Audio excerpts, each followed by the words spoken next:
Hi everyone! My name is Michaela Garcia, and my presentation is about how our self-perception can affect how we interact with others in an online space, as well as how it can affect different genders.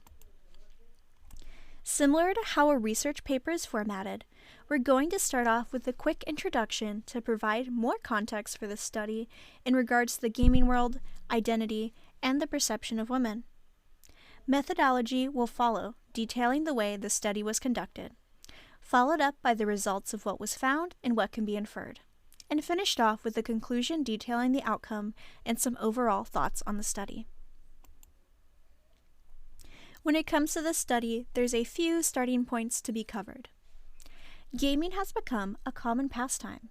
3 out of 4 Americans play video games, and it's equal between male and female users. But when it comes to gaming, it's no surprise to those who have played that it can be a very hostile environment to female-presenting users, with females experiencing harassment and sexism more frequently than their peers.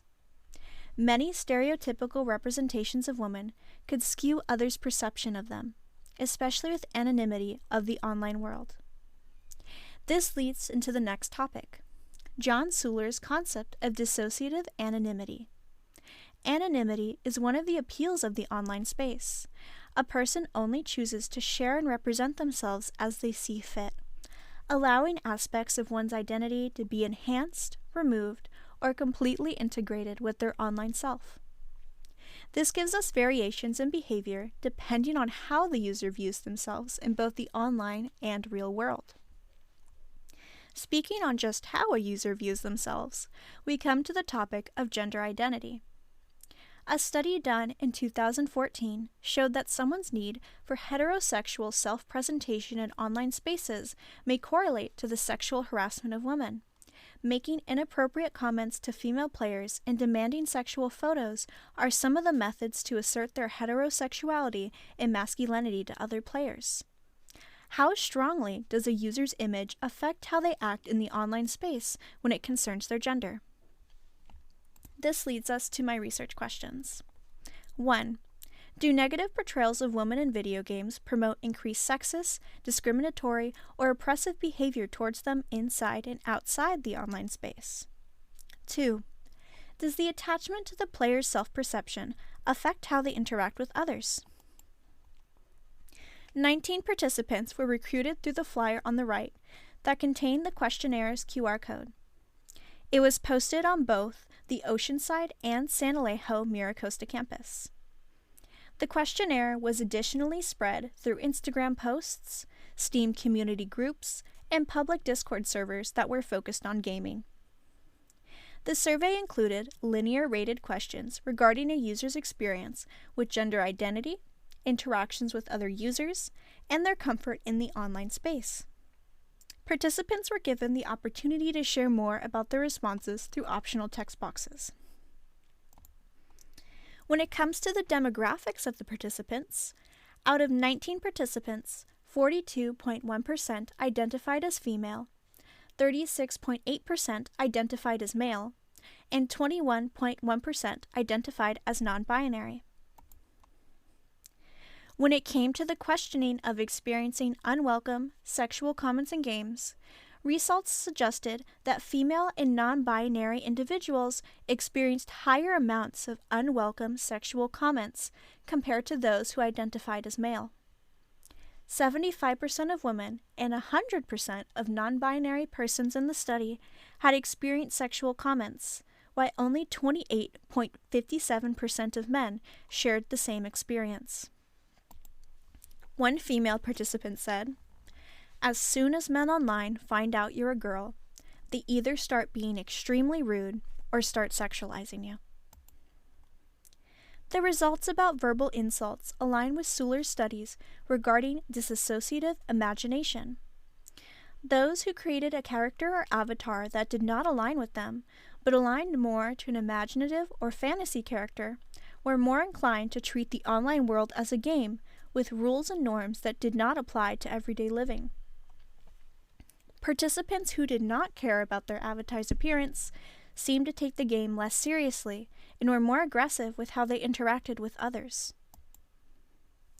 Participants that rated 1 to 2 in reply to, "I make my online avatar's appearance similar to my physical appearance," had a higher response to questions such as, "I find that I speak more aggressively or rude to users online compared to those in real life," and a lower one to, "I find that I speak kinder towards users online compared to those in real life." Female identifying participants were most common of those who created avatars similar to their appearance, more than any other genders in the study. Female users who deviated from this trend mentioned the pressure of aesthetic standards for women. One participant described her struggles to balance self-identity in an avatar and making them pretty due to their appearance and weight. Non-binary individuals found comfort in creating characters that were not similar to their physical appearance, while men enjoyed making their character more aligned with their aesthetics. Participants found it easier to speak more aggressively in online spaces than to speak kinder. This could be attributed to our personal or cultural values we see as positive or negative.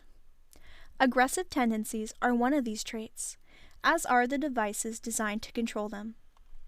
This sense of dissociative anonymity allows users to separate their actions from the real world and their identity, feeling less vulnerable about opening up, even if this means talking back when they're not normally able to.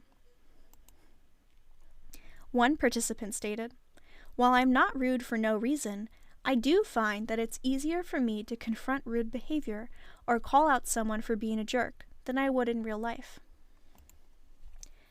Women more commonly said that they did not speak kinder or more aggressively, as many didn't feel comfortable talking at all, as when they did, they received harassment from their peers. Similar to aggression, many said that they would treat others the same way they were treated. Those who had an avatar similar to their physical appearance were more likely to act kinder to online users. One woman said, "I find myself to be quiet in video game lobbies, or I try to force my voice to sound more feminine, because I don't want to be a target for sounding heavy or like a boy, which has occurred plenty of times."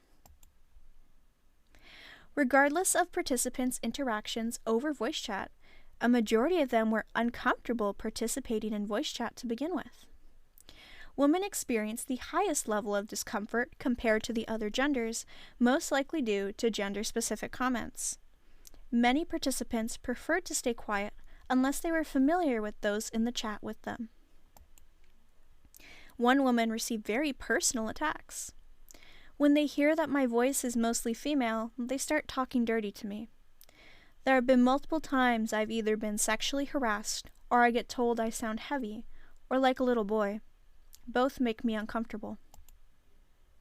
This is not an exclusive experience to cisgender women only. A transgender woman shared her similar experience of discomfort as well. "The few times I did play online multiplayer, I was not about to let people hear my voice and instantly get called a guy or a slur. I kept using silent text chat only." An extreme majority of participants said they would be more comfortable in a game if they were able to identify with characters. Interestingly, users who felt they were represented in a game already still desired more representation for others. A common gripe seemed to be game industries pushing what was referred to as forced representation, corporate companies only including traits to appeal to a specific demographic. One participant said, "I feel comfortable enough already, but I definitely think games need more representation for different types of people to identify more with. It would make me enjoy them a lot more too." One particularly passionate male participant stated their views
needed.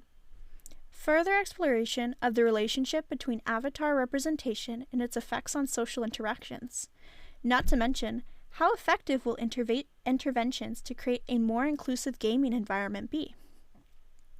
Even though you yourself may not write a research paper anytime soon, your actions towards others in the online space, as well as your creations if you're in the gaming industry, will affect those to come. Thank you so much.